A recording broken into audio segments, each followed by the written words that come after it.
Hello, Bishop Walsh here. It is Wednesday, September 21st, and I'm just back from Rome and with the priests from the Diocese of Gaylord here in Cadillac, enjoying the fraternity of all of the priests who are part of our diocese for this annual gathering.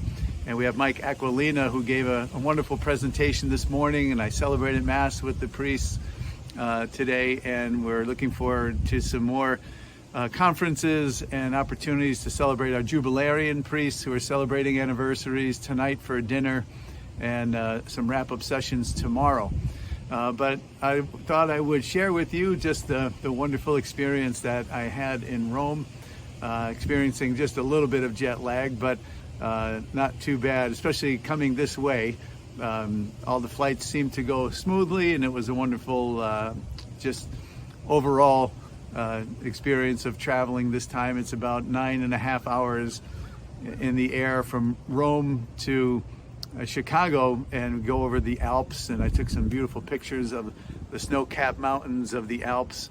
And of course, when we flew over Ireland, it was completely fog or the clouds covering it, so that was common, I guess, there in Ireland to have those gray days.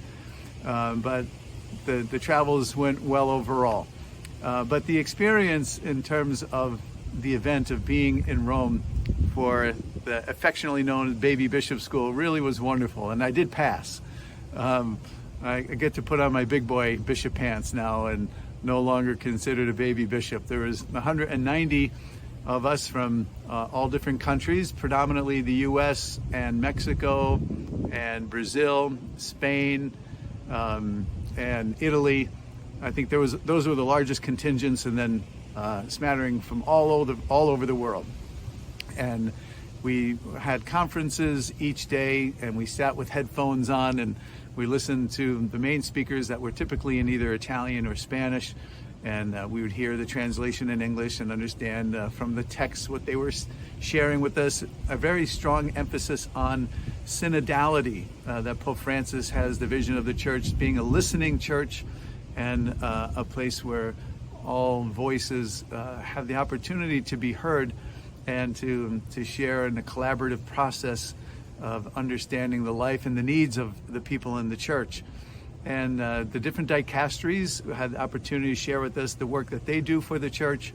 And then there's a lot of back and forth with questions that we had the opportunity to ask and get responses from leadership. In addition to those conferences, we shared meals together. We had a really wonderful experience of worship, very edifying. It was such a beautiful facility that we were in all around, but the chapel itself was beautiful. And the way the liturgy was celebrated, there was the use of all the different languages and Latin, and we had our prayer books, and we were able to follow along. And if you didn't, you had to fake it. That's what I did most of the time. But it was prayer nonetheless, and it was very uplifting and very solemn. I just had the real powerful sense of how beautiful the church's liturgy is, and no matter what language you speak, it touches the heart. And we had a lot of those opportunities to pray together. And the culmination of it all certainly was the chance for us to be with Pope Francis on Monday. We started the day early, and we drove from where we were, the Legionaries of Christ, to St. Peter's, about a 20-minute ride. Celebrated Mass behind the main altar with Cardinal Olet, who is the prefect for the bishops of the world. And we just, that in and of itself was an amazing experience to celebrate Mass in St. Peter's, and then to go up to one of the floors where there's a beautiful room covered with art everywhere in the ceilings and walls. And we sat around in our choir albs, choir cassocks, or house cassock. I'm sorry, I'm still getting used to the language of what to wear. And Pope Francis walked out. You could tell he has difficulty walking because of the soreness in his knees.